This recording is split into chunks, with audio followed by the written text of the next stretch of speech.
It has been said that average people want you to stay average. Welcome to the Breaking Average podcast, the podcast designed to challenge you to break the mold that average has on the world.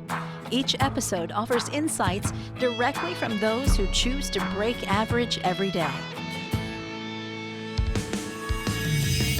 Now, for the latest insights, here are your hosts, Paul Gustavson and Mike Harber.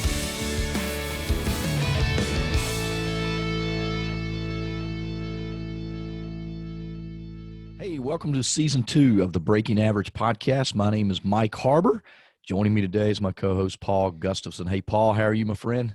Mike, it's so good to be here. Excited to be here on doing another podcast with you, and also simulcasting the video of our podcast on the Empowerment or the Empowered Living show, which I'm super thrilled about, and just want to welcome all our the audience members to our podcast. It's great to be with you.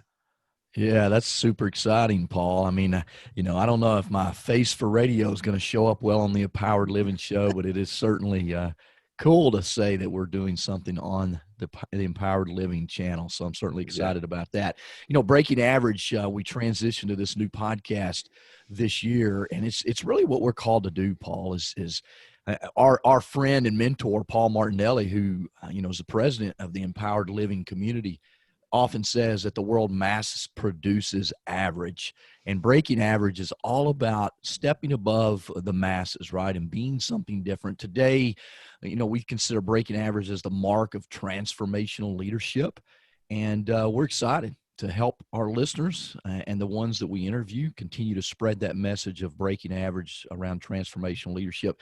Today, joining us in studio, we have a few special guests to dive deeper on our leadership discussion as we continue to embark on the season of mindset and breaking average, Paul.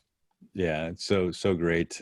We enjoy the interviews and the discussions that we have, and we love bringing in some in-studio guests to join us. And today, joining us on our topic of commitment, which I love, is Diane Kane, and she's going to jump on here. Diane? Well, good morning, guys. How are you? Great to see you. Hey, Diane. Good to see you. So glad to be here.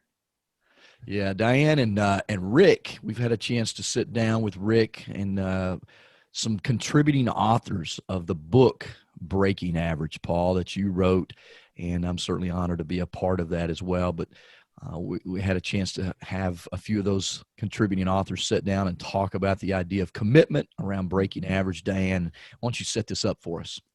We had so much fun back in June when we launched the book Breaking Average, and we had some amazing guests and some of my good friends at the same time. Our guests were Barb Gustavson. If you don't know, that's Paul's beautiful wife. Gloria Burgess and Trudy Menke, who are all contributing authors to the book. And there was a small theme that emerged, despite all of them having different words, which you're going to hear a little bit about. The theme on that was commitment. Yeah, I'm looking forward to talking about commitment. That's a big deal to me. And before we jump in, I just want to honor one of our spotlight segments, one of our partners, Milestone Melodies. If you've heard the opening music to the Breaking Average podcast, and then visit Paul Gustavson over on Breaking Average, the Breaking Average Facebook group, Milestone Melodies produced the music. They do custom music for different themes. And if you're interested in learning more about them, we'll share a link to their site in the show notes. Let's jump right in. Great to be here. Wow. So we have this acrostic that we're going through. And Paul, if you will, really quickly, if we talk about the victory acrostic and just tell everybody which word, and then Barb, please tell us what word that you've picked and kind of what that means to you and how do you leverage that with what we just heard with Stephen. Yeah, so real quick. So victory actually is an acrostic that we use. And so there's 7 critical factors that spell this word victory. The V stands for vision. The I stands for insight. The C stands for collaborate or collaboration, right? The T stands for trust. The O stands for ownership. The R is resilience. And then finally, the Y is the yes factor. So we're going to be kind of unpacking that for you tonight just a little bit. The book obviously dives in deeper. There's great stories behind every one of these factors. And But that's the idea of what we're talking about, Rick. So with that, I think that answers the question that you asked, right? Absolutely. So Barb, what's your word, and tell us a story about it? Yeah, so Paul gave my word away. It's vision.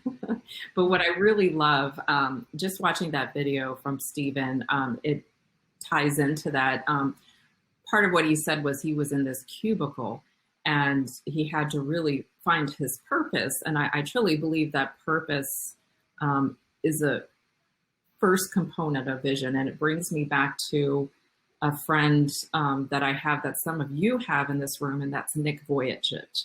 He's an Australian motivational speaker, born with no arms and legs. And I remember him sharing a story of when he was younger, he played soccer. It's hard to imagine, but he did have one little foot connected, and he injured that little foot. And he could do nothing after that except lay in bed and recover. And he said he laid there for days so angry because the one thing that he had that he was independent with was taken away, and he couldn't go anywhere. And so he laid there angry, and then he realized I can stay angry the rest of my life, or I can find something I can live with purpose and create a vision for my life. And he didn't know what that was, but literally he thought about it for a long time, and he realized I could make people smile and give them hope. And so he started thinking that he created a vision that he would start giving people hope. And when he got better, he went on the playground. There was a little girl that was sad, and he encouraged her, got her smiling and laughing. And he realized that he felt better. And so he grew that vision of giving people hope. And fast forward to now, he's giving countries hope. So the reason why I'm so passionate about vision is there's some people who get that clarity like right away, that big picture, but there's a lot of people who don't. And we wonder, well, why don't I get vision? Maybe I don't have a purpose for my life. But the truth is, it's there. It's just sometimes we have to take the only piece that we have clarity on. We have to step forward in faith until we get the next step. And I'm just one of those where my vision comes in pieces first, and eventually they start connecting together. So really understanding that, like, even like this world now, a lot of things were taken away from us, and maybe our vision looks differently, or we don't see how we could live out the vision that we had planned. But the good news is that we can start with one thing. And we can start with one thing that gives us purpose, and then take that step before we see the next. And one thing that I realize is even if we don't have clarity on the next steps, we can find someone who has a vision that we're passionate about and be part of that.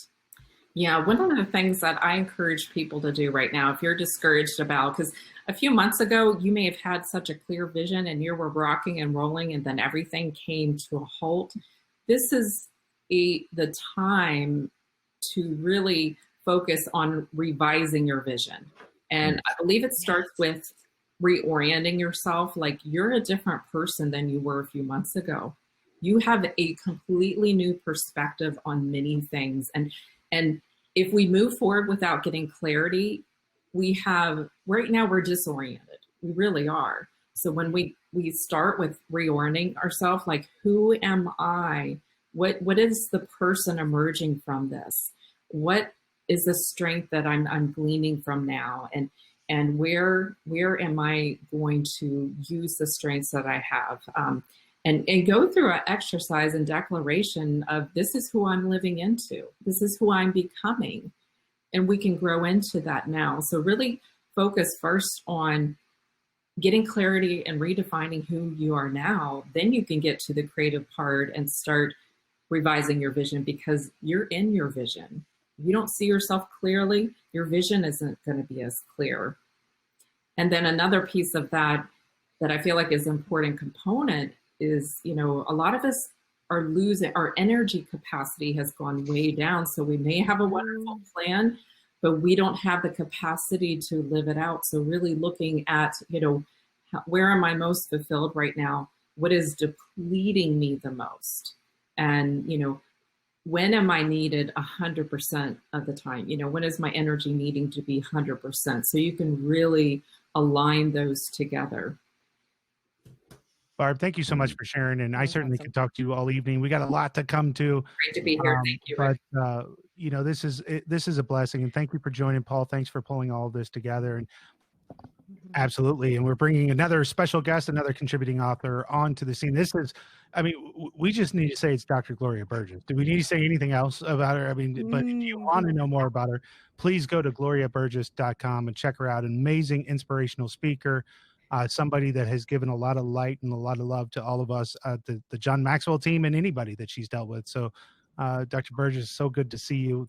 Welcome to the show tonight. Oh, thank you. Great to be here with you, Rick and Paul and Diane and everybody else. Thank you. It's a fantastic night, right? For those of you that don't know the John Maxwell team, you should, number one, but we have this event that we normally do twice a year. We're having a little mini IMC, like right here, right now, a little international control certification. Yeah. And I get so much energy. We had ours canceled, unfortunately, because of COVID. I get so much energy from all of you. And so to see you all tonight has been phenomenal. But if you could you tell us your word and a story behind that, Gloria? Yes, the word is collaboration. And the story behind it, collaboration is all about working together, co-laboring.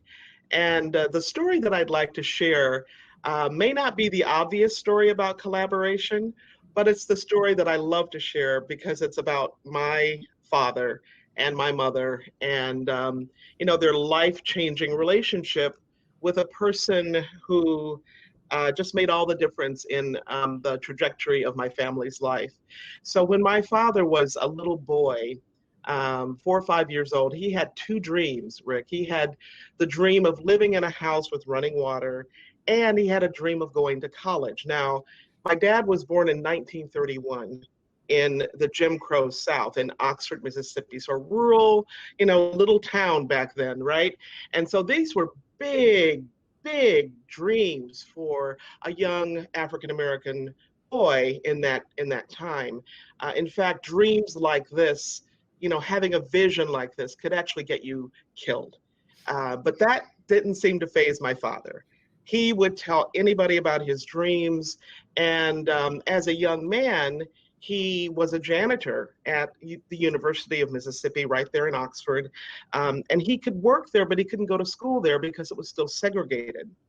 But my father was, again, he was just one of those outgoing, imaginative, gregarious people. And he would talk to the students, to the professors, to anybody who would listen to his dream. And one of those somebodies turned out to be the person who would collaborate with my father to put him in touch with the man who would change his life. And that person was Dr. Leston L. Love.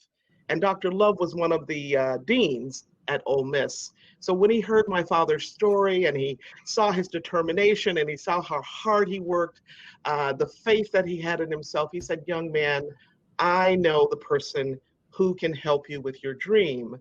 And he introduced my dad to another collaborator, and that person was William Faulkner. And yes, it's that William Faulkner, right? We're talking about Pulitzer Prize-winning Nobel laureate. And when Faulkner met my father, he heard his dream, he heard his passion, and he said, "Young man, I want to help you. Where do you want to go to college?" And so my father told him Alcorn, which in those days, it seemed like a long way away. It was 200 miles. But my father was used to walking places, right? So 200 miles was a long way. And he said, I want to pay for your tuition. I want to pay for your room and board. I want to pay for your books. I know you're married with 3 little girls, including me, right? And I don't want you to have to worry about pocket money. So we're going to, we're going to get together and we're going to send clothes for the family. We're going to find you and Millie a job. And at first, my father said no. Wow. He said, "No, sir." He said, "I don't see how I could ever pay you back." And, I'm 1 year old. I'm a little babe in arms. I'm going like, what are you thinking? Right? This is your vision. This is your lifelong dream. And Faulkner just said, I don't expect you to pay me back. When you have the opportunity, all I ask is that you pass this blessing along to somebody else. Okay, so he could have used the word collaborate, but he didn't. He said, pass it on. That's what we say in the South, right? And so that's how my father lived his life. He picked the right person. Faulkner picked the right person because that's what my dad would have done anyway, supporting other people, uplifting them, providing financial support when he was able to do so. And so that's my personal story of collaboration. And there's so many people in that story that I'm not telling you about. Sure. Okay, that had a role, that had a voice, had a fingerprint on making that dream happen. So, Gloria, is there a place that people listening to this and maybe hearing the story for the first time where they can go get the rest of the story? Oh, absolutely. Thanks for asking, Rick. So I have a children's picture book called Pass It On. And if I may, I'd also like to offer it as a free gift for your giveaway.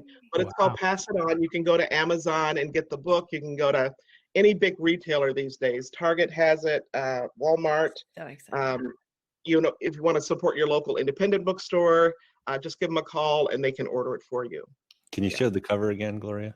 Of course, yeah. It's Pass It On.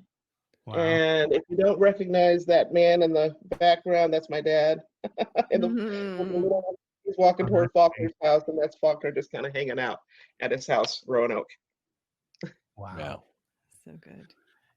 Paul, we did a disservice by not making this event 6 hours because I want everybody to stay on for at least an hour. That's what's going. And maybe that's something that we do in the future. Certainly, just highlight each one of the authors, maybe on a podcast or something that sort that we can do, because I'd love to get that story out more.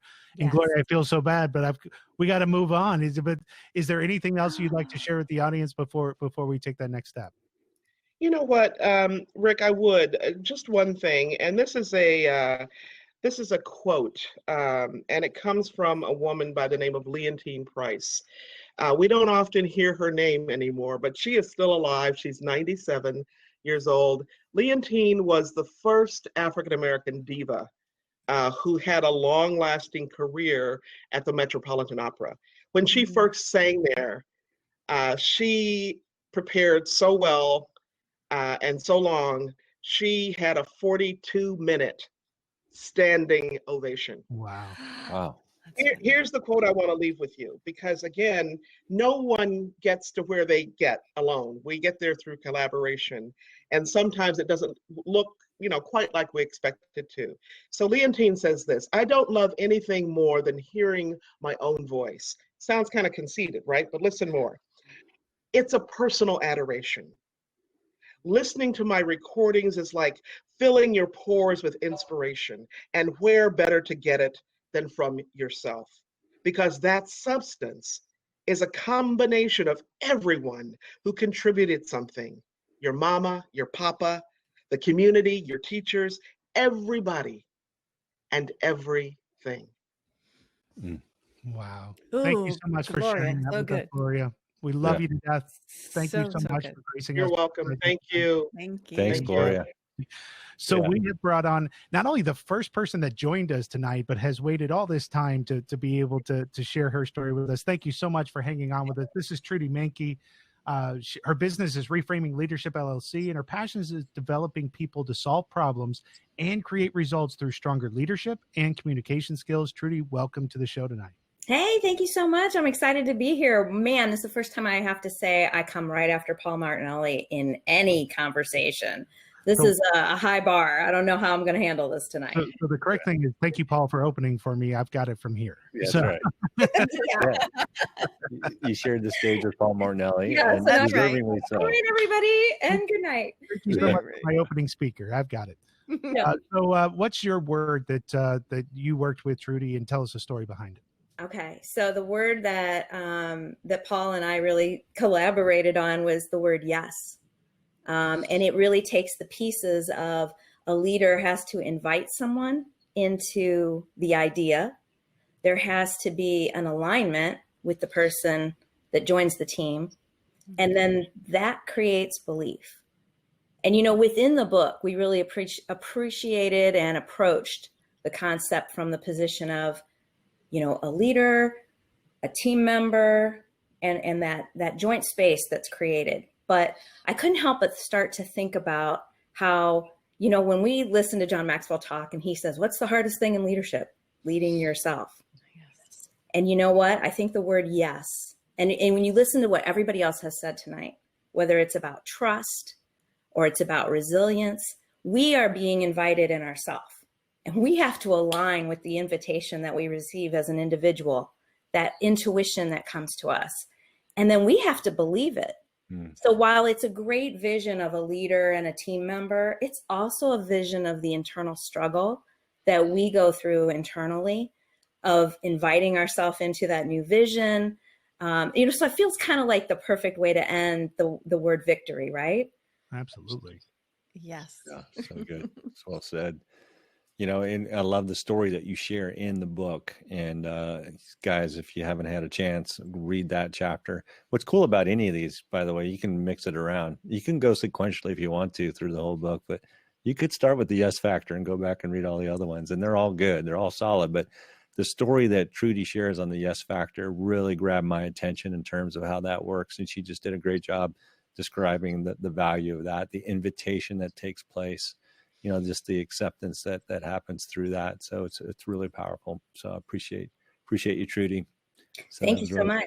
Wow, what a great triad of interviews. Joining us in studio to talk a little bit more about this idea of breaking average, we have our colleague Diane Kane. Diane, get us started. Talk to us about commitment, why it's important, how we drive this idea of commitment forward. Such great stuff from all of them. Commitment to me, it's a decision. It's a choice to continue to show up even when you're not feeling like it. And for commitment, it's tied to values for me. It's those words. What do we value? What's important to us? And I'm a recovering all or nothing girl. So when I committed to things, it was like all in all of the time.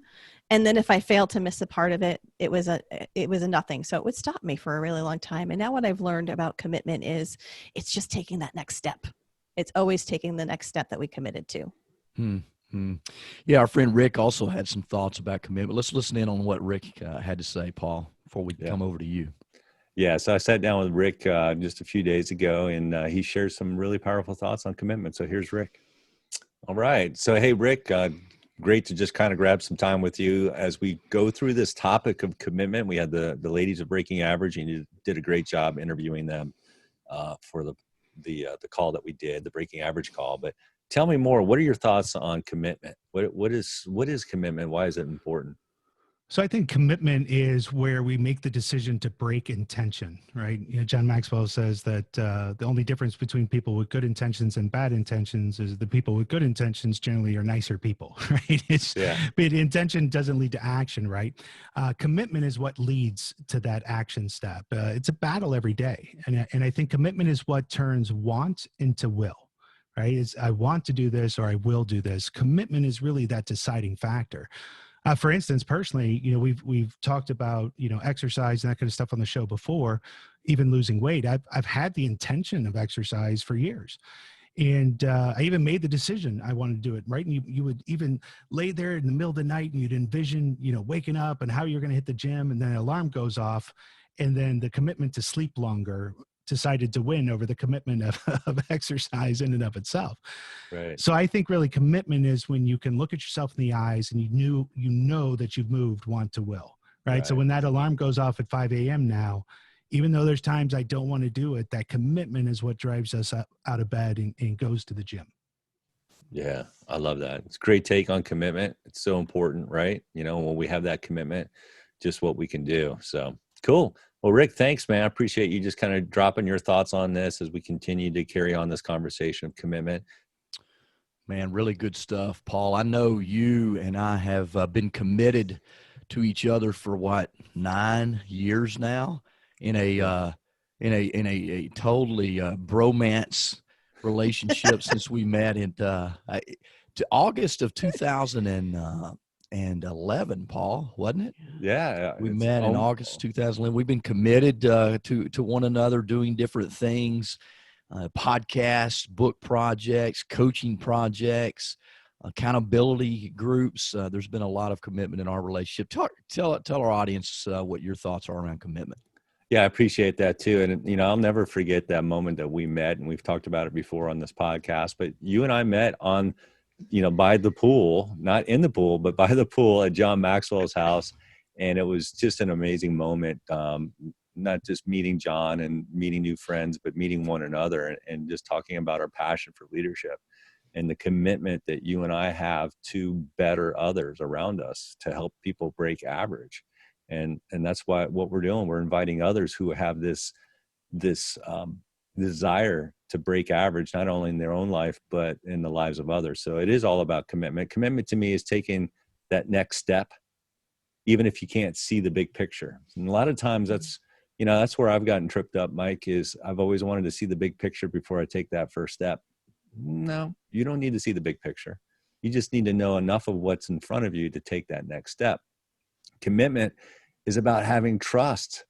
You know, when you think about it, it's about having trust, faith, if you will, on a journey of progress. Like, you know what, we're going to make it. We're going to get there. We're going to find the way. We're going to do it. We got to just step forward and do it. Because before you make that decision to step forward, then there's no commitment at all. So you got to step forward. Commitment is about getting out of your comfort zone and maybe sweating a little bit.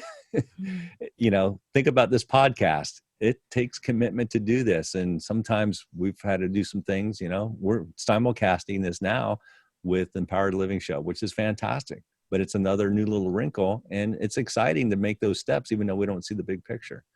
And so therefore it requires vulnerability, persistence, trust, and courage. What about you? What are your thoughts, Mike? Yeah, it's good. I kind of liken commitment to the difference in being engaged and being married, right? Engaged is I agree to marry you, but when I say I do, now I'm committed, right? It's just making that, as Diane said, that next step, being committed to that next step. I can agree to an idea.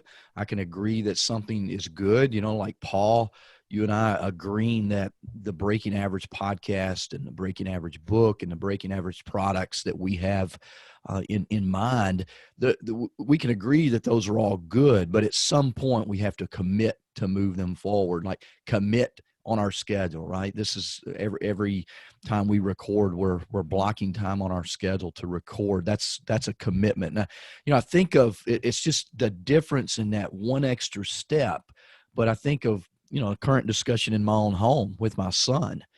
You know, he's got some changes in life he's wanting to make, and before he does that, you know, he's wanting me to agree that it's okay. But for me, I'm going back, and we've got to have some commitments. There's some things that you have to do. If you're going to make that decision, I'll agree to support you, but I need some commitment on some things. And then, you know, working with him to craft a plan to move forward. It's not enough just to say, yeah, that's a good idea. What's the plan to move us forward?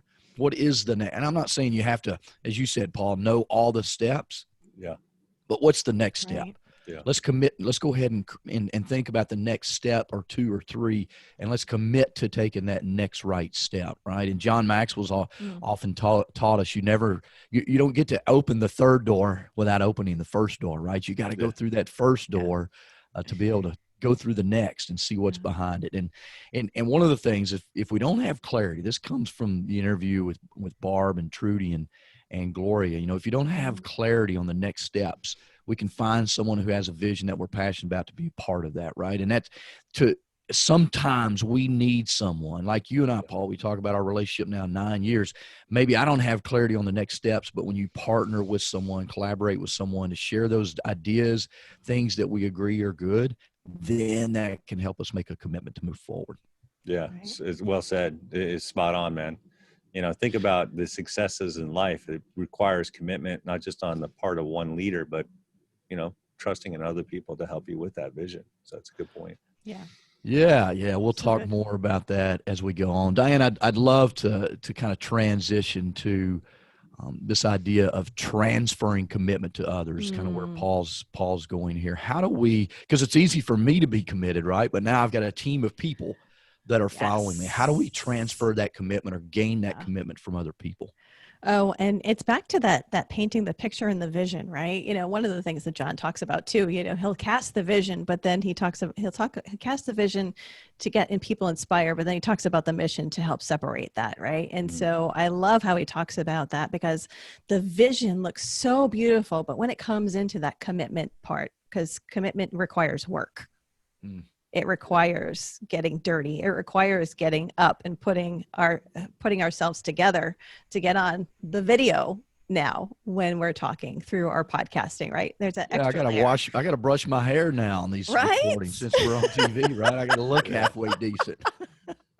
Yeah. Gotta make sure the lighting's going, Get the it's right that- background and everything. all of that stuff that we have to go those extra steps now, but it's that commitment still. It's that extra step.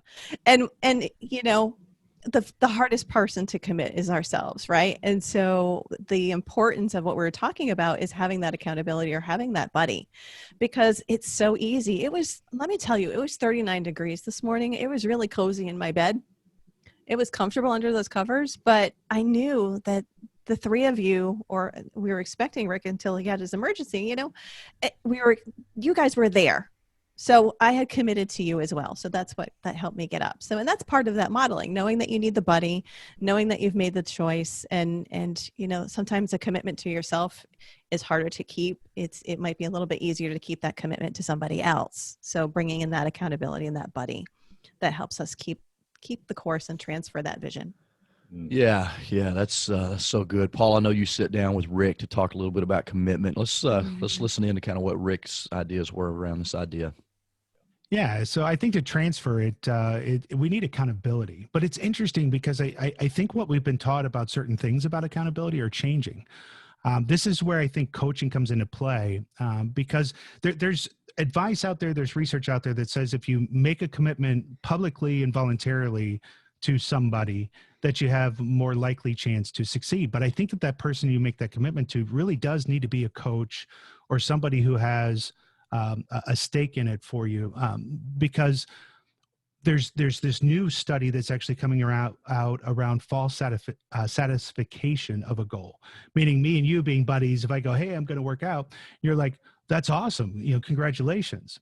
Well, you're getting a public admission of, you get that kind of endorphin rush of, yeah, like that was really good that I made the decision, and people stop there.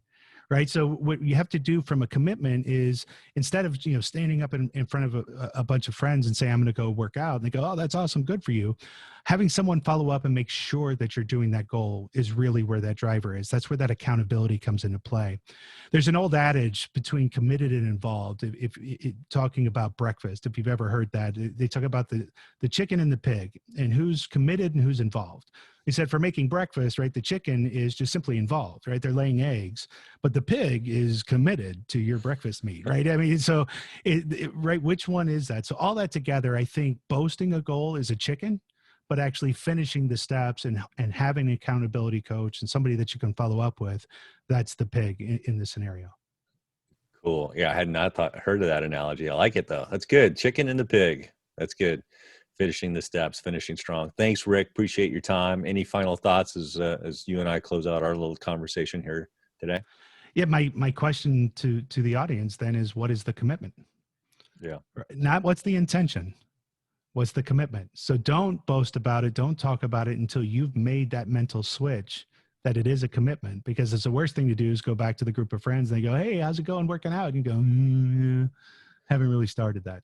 Well, let me ask you a question. When you make that commitment, what do you do to kind of create that, I don't want to say check the box, but just to affirm yourself in the terms of the commitment that you've made, and that way you have motivation for the next time? I think you know it though. I think you know when you're lying to yourself in the mirror. When you say, oh, I'm going to start doing this, and you're actually announcing an intention versus a commitment, I think you know it. Like those times I said, yeah, I really should start working out. And it comes back to me with the want and will statement. Is it something you want, or is it something that you will do? Right. And so to me, there's that check of accountability within yourself. But I think the moment you state it, like, I'm going to do this, you know whether that's an intention or a commitment. You just have to trust yourself. Yeah, that's so good. What about you, Paul? What are your thoughts Mm-hmm. on how to transfer this idea of commitment to others? Yeah, it's so good. I love the dialogue, the thoughts from Rick and Diane, and certainly our conversations that we've had. But the stories that Barb, Gloria, and Trudy shared, I thought were powerful too in terms of this whole idea, because they talk about three different individuals.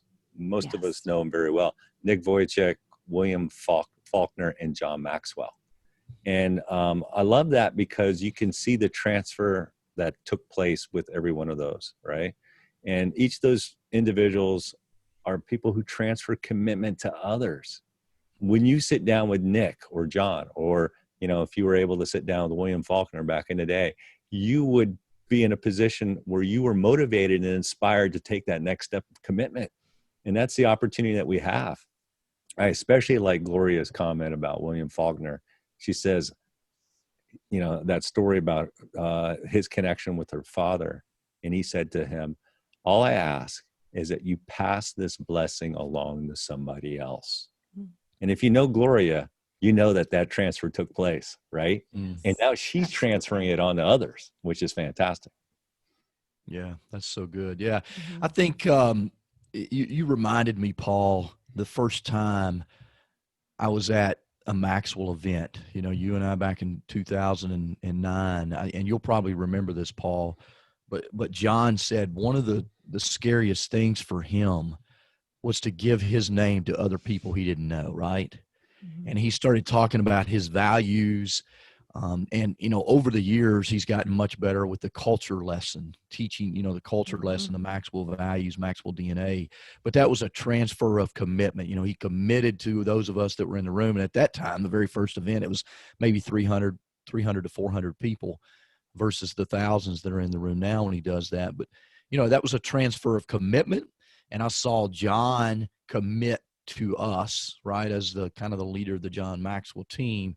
Therefore, that helped transfer. Okay, now I'm committed to him. I don't want to mess his name up, right? Because I saw that kind of that emotion, that raw emotion in that moment. And I think that's what you have to do. It's giving little small agreements. One of the things that often, in my experience in working with leaders across the globe, and especially in the corporate leadership development and consulting work that I do, is leaders are afraid. They're afraid of giving up their empowering others, right? We talk about empowering, but they're really afraid to empower others. They want to hang on to that control. And so what I think we have to do to transfer commitment is to make little small agreements. Don't give them the whole project yet, but give them a small piece of the project. Make these little commitments, agree that they're going to get it done. And then you follow, I call it setting up milestones, right? Let's have a little mile marker checkpoints where, okay, I'm going to give this to you, Diane. Here's how I want you to do it. I'm going to walk away. I'm going to empower you to do it that way, but then we're going to have a check-in at the end of the week. So making those little small commitments followed by action, this helps build trust, right? And then we begin to add more and more responsibility. But often what happens is we agree on something. I don't get the commitment, and then I walk away and I'm waiting on you to get it done when I didn't give clarity. I didn't establish clarity with you. So I think as a leader, to be able to transfer this idea of commitment to others, agree on what needs to be done, set clarity, fully empower, then come back and have little mile marker check-ins to build that trust. I think that's just one of the greatest ways to do that. Oftentimes leaders want to give everything and then they come back and nothing's done. And so now, oh, you weren't really committed. And so we blame the follower versus ourselves as the leader, right? Yeah. Right. Good point. So, well, hey,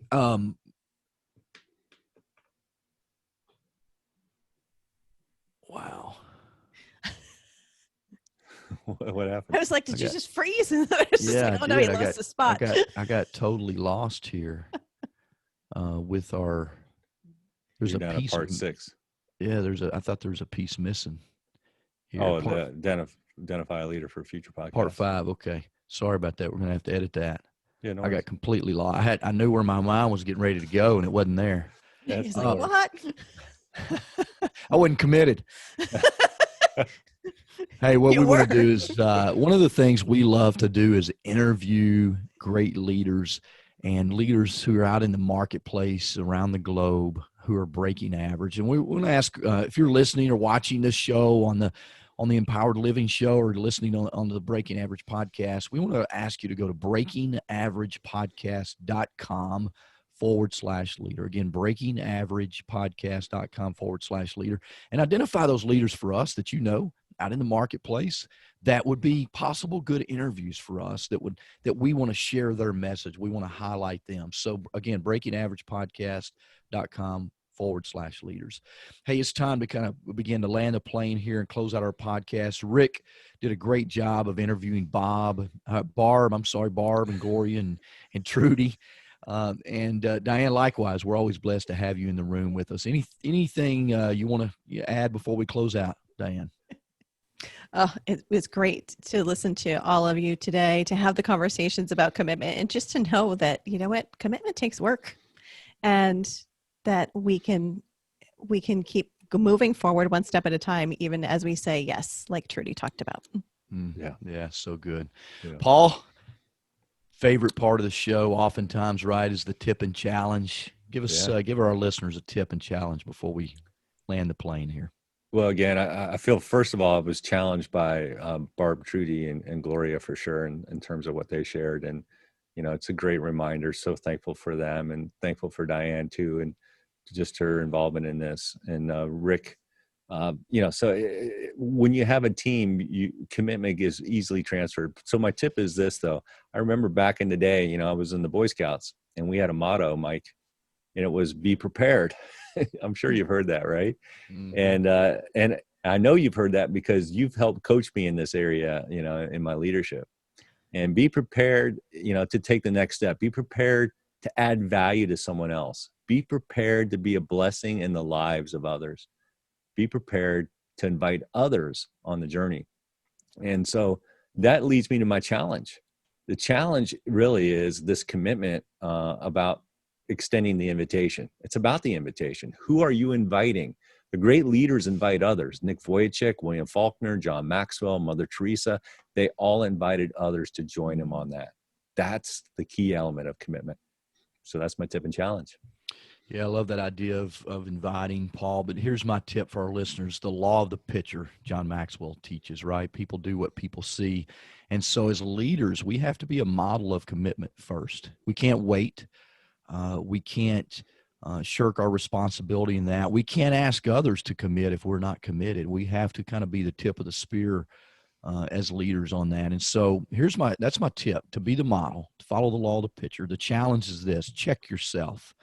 Evaluate where you've fallen short on being the model, right? Evaluate yourself. Ask your team to evaluate you and your commitment, and then build a plan to close the gaps. That takes a lot of as leaders, we have to kind of set our ego to the side when we do that. Mm-hmm. But I know oftentimes I've fallen short. One of the greatest lessons I ever received in leadership, I was 26 years old. I was in the Army. I was leading in the Army, and I had a soldier that reported to me that checked me in my leadership because I was not being the model for which I was holding my team accountable for.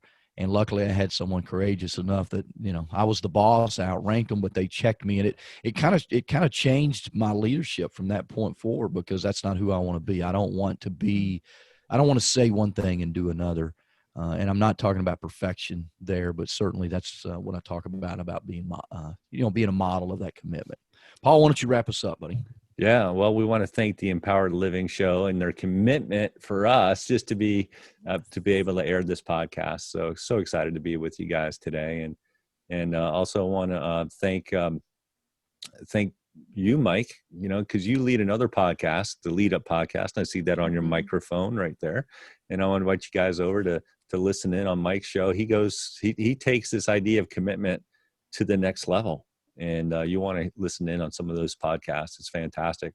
So, but, you know, Mike, I've really enjoyed this today. And Diane, thanks for being with us. Rick, we missed you, but glad I was able to connect with you beforehand. Yes. Yeah, another great conversation. Diane, thanks for being here. Thanks for the great conversation. I love the idea of commitment. And I can't wait to join you guys in the next episode of the Breaking Average podcast. Join us again on the next show. Thank you for listening to the Breaking Average podcast. If you loved what you heard, please take a moment to subscribe. All opinions and comments expressed in this podcast are those of the participants and do not reflect the opinions or views of any of the advertisers, producers, or platforms. This show was produced by R2 Multimedia. A special thank you to Milestone Melodies for our theme music. As you continue your day, what is one action that you can apply from this podcast to your life? Tune in for our next episode as we continue to challenge everyone to break average.